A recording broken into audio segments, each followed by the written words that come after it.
Today with me is Simon Laubscher, Head of Innovation of Swarovski. It's very nice to have you. Swarovski has a huge capability in machine development. Most of the machines have been developed by Swarovski themselves. Oh, wow. By the engineers, yes. We have to ask us the key question, what is the DNA of the company in the 21st century? You need to really bring people into that conversation to also identify what are the perspectives of different people within the company. But that's the beauty of innovation. Testing, trying, failing sometimes, and getting up again and then finding a new way to test it and experiment it.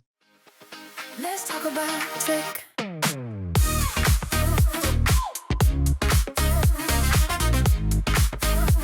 Let's talk about tech. Let's talk about tech, babe. Hello guys and welcome to Let's Talk About Tech, provided to you by Venionaire Capital, the entrepreneurial partner for venture capital and private equity. Today with me is Simon Laubscher, Head of Innovation of Swarovski. It's very nice to have you. Welcome. Thank you very much for the invite. Of course, very nice to have you. As I said, Swarovski, like one of the most prestigious companies of Austria. So Simon, how has your journey as an innovator started? Yeah, thank you, Philipp, for the question, because I think what I really want to emphasize also for the podcast here is one of my great inspirations, which has been my grandfather, who has been like a pioneer of his time, more or less. Like I'm always calling him a rebel. He was working as an aviation technician, and in the early 60s, he had to actually move with the family, so my mom and my grandmother and my aunt, to Egypt and lived there for 4 years. And had a completely difficult and challenging life there, because I mean, just imagine the 60s, and in Egypt, I mean, that was like a completely opposite to Germany at that time.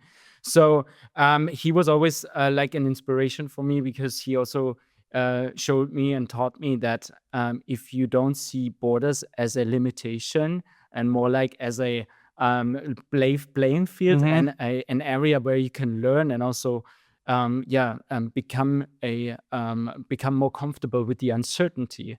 I had this as a crucial element and fundament for my mindset of also building new innovations now also in my professional life. So I think this is one of my starting points also, where I started to become also thinking of what would I like to do, because I haven't had a master plan of 20 years and this is what I'm going to be in 10 years and in 15 years and 20 years.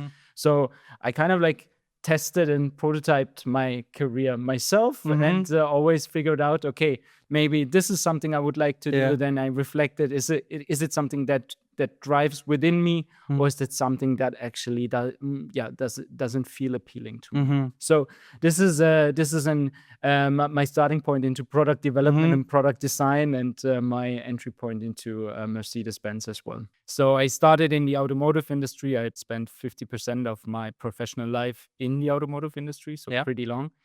I've learned like the basic fundamentals that you need in corporate life, so to say. I learned a lot about like how a car gets developed. So my background is basically product design.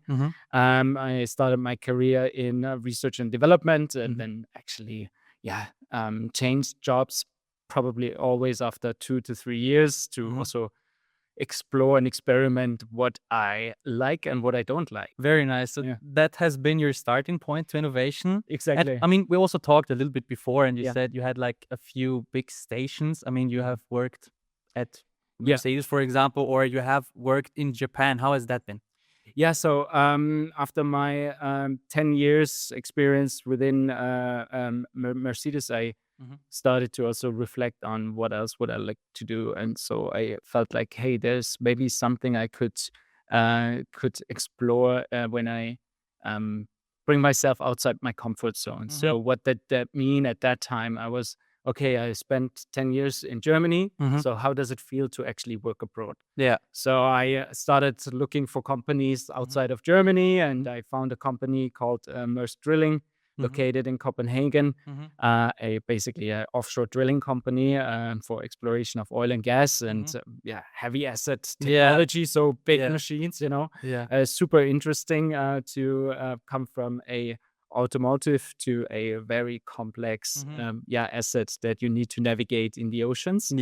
Joining the innovation team at that time. So for me, it was a key lesson in the fundamentals of innovation, how to do proper innovation management and also portfolio management that taught me like the key basics on innovation and how to de-risk also innovations during a specific process. Yeah. And from that point, I decided to also move forwards and also with the ambition to take over higher responsibility. I joined TDK, so a Japanese electronics company located in Tokyo in Japan. But we had an office, the European headquarters was in Munich. So I went back to Germany. I had a lot of like travels to Japan back and forth.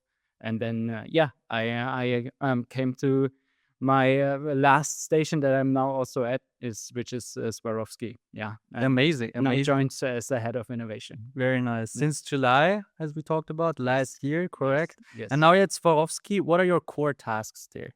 Yeah, so basically I'm leading the innovation team. So I have a team of different profiles, so to say. So people with different profiles. I have a technical expert. I have an expert in funding and how to get also support with external subsidies. And I have a product innovation lead, basically. So I'm leading the team and we are running different activities and scouting for initiatives that we can further explore and then bring to the market. That's the main goal. And our ambition is to find a valuable initiative that has the power to also create a new growth opportunity for us. Yes. Yeah. So Swarovski is a big company, has a rich history. I mean, 120 years we're talking about. And I mean, big companies always have like very different dynamics, like they're fast paced sometimes and maybe they're slower paced. They're focusing on core tasks, and then also they have to differentiate or reinvent themselves at some point. Like, how do you think that is at Swarovski, or how do you manage that basically? Yeah, so that's always a big challenge for companies because, I mean, we have to ask us the key question, what is the DNA of the company in the 21st century? Yeah. So, or maybe in a decade from now, right? I mean, you don't have to think too far away from the present, but you need to really bring people into that conversation to also identify like what are the perspectives of different people within the company, and then understand where are the core capabilities and the strengths of the company. So, for example, now with Swarovski, I've also shared that before. I mean, the company sits very deep across the value chain, so we can deliver everything from the glass production up to the final assembly of jewelry. And this is great, and this is a huge benefit and asset of the company. But also with the people that come along with those capabilities and processes.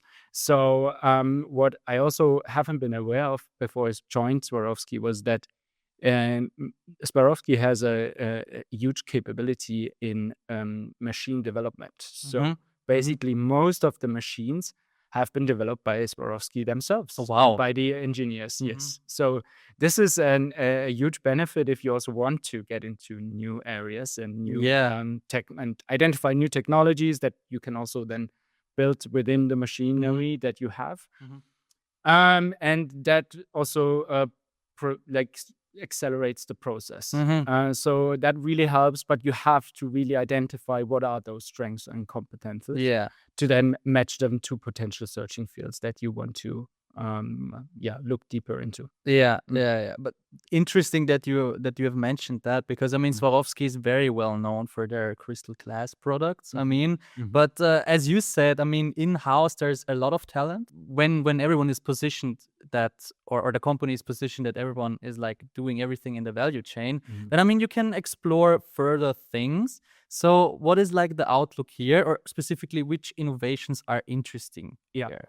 So if we're talking more about like incremental innovations, we are basically focusing on integrated, functional, decorative components. That's how we call it. So we already have a great example, which is also already out in the market and has been not something specifically developed by the innovation team before I joined, but it was like people who have been really considering how can we make those components also applicable in the automotive industry. So also by testing, experimenting with different OEMs in the automotive industry, how the material can actually also add a value for the customer experience. So with that approach and journey, which is now probably already 10 years old, we have created a super great success story. And also indicating and proving that, yeah, it is a stretch, but it is also, it can be a successful stretch in the end. And, there is a return that you can create out of it, not only on a financial level, but also on a value creation level, which I think is a very important point in innovation, that you need to understand what is the value that you want to provide for new or existing customers, basically. So, and based on that success story, we took also the idea of how can we basically leverage that knowledge and also experience and apply it in new industries. So that's like the one segment. The other segment is basically on material science. So everything that is connected to our core materials, which is in the raw material sand, but then turning into glass, and on the other hand also diamond as a material that is used in jewelry. So Swarovski is not working with natural diamonds, so we are using lab-grown diamonds for the jewelry applications. And just for our viewers at home, what is the difference?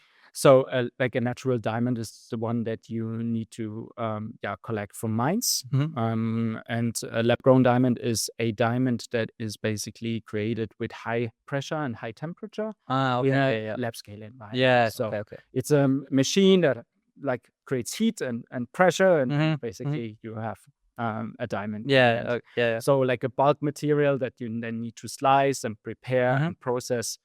And and that's where we see like good starting points to also use that knowledge that we have, especially in the processing of the material, and then find anchor points in new industries. What I can really share from that point of view is especially the high-tech industry. So we talk about photonics, optics, the semiconductor industry, but also the quantum technologies.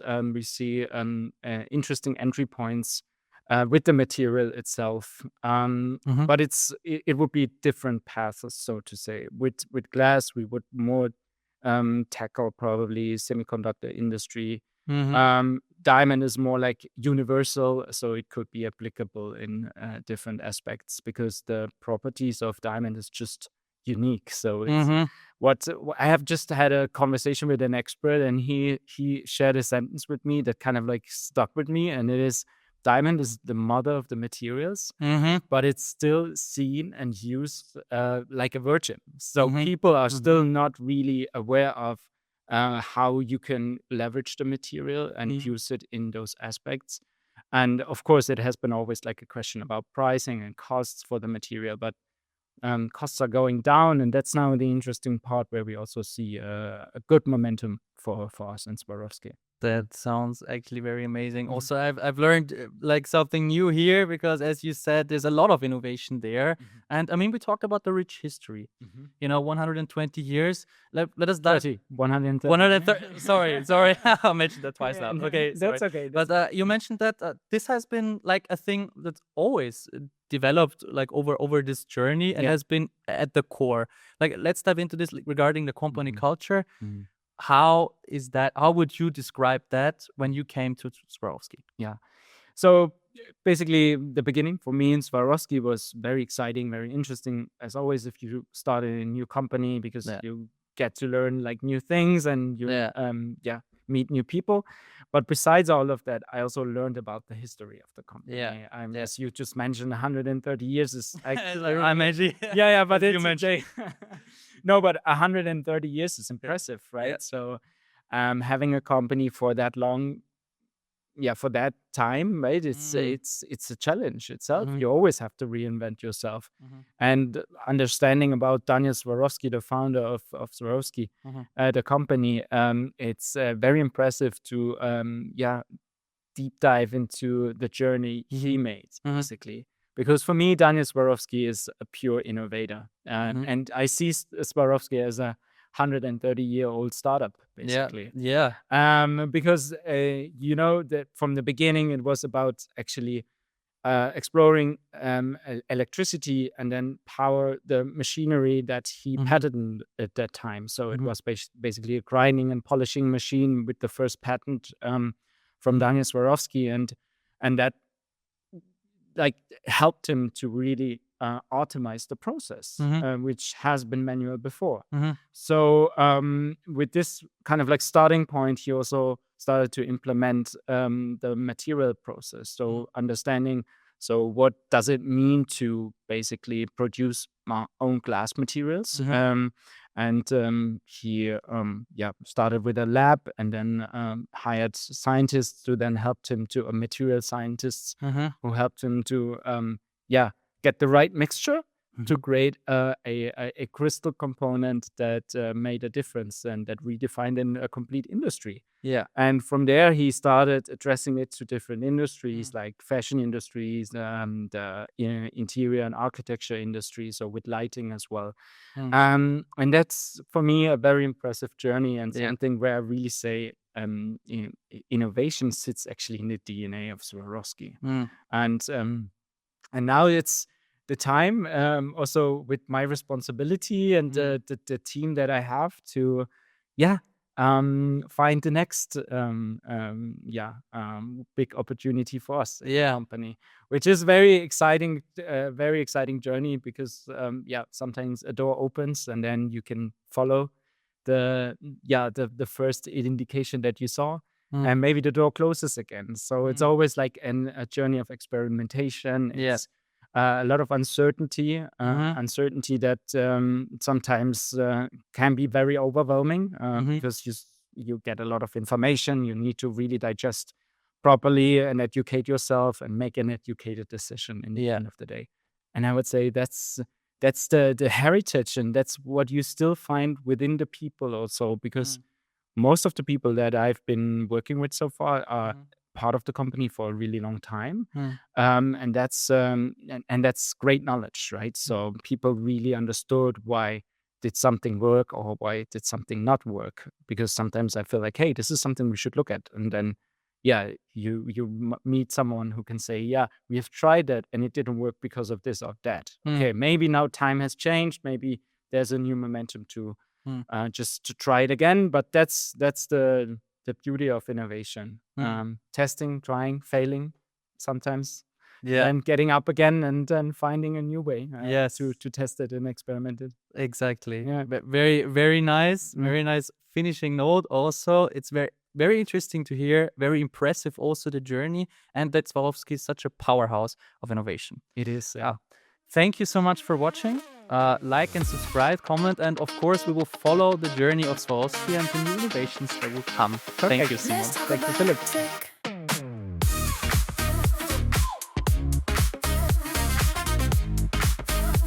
Let's talk about tech. Let's talk about tech, baby. Let's talk about your IP. Let's talk about steel, baby. Let's talk about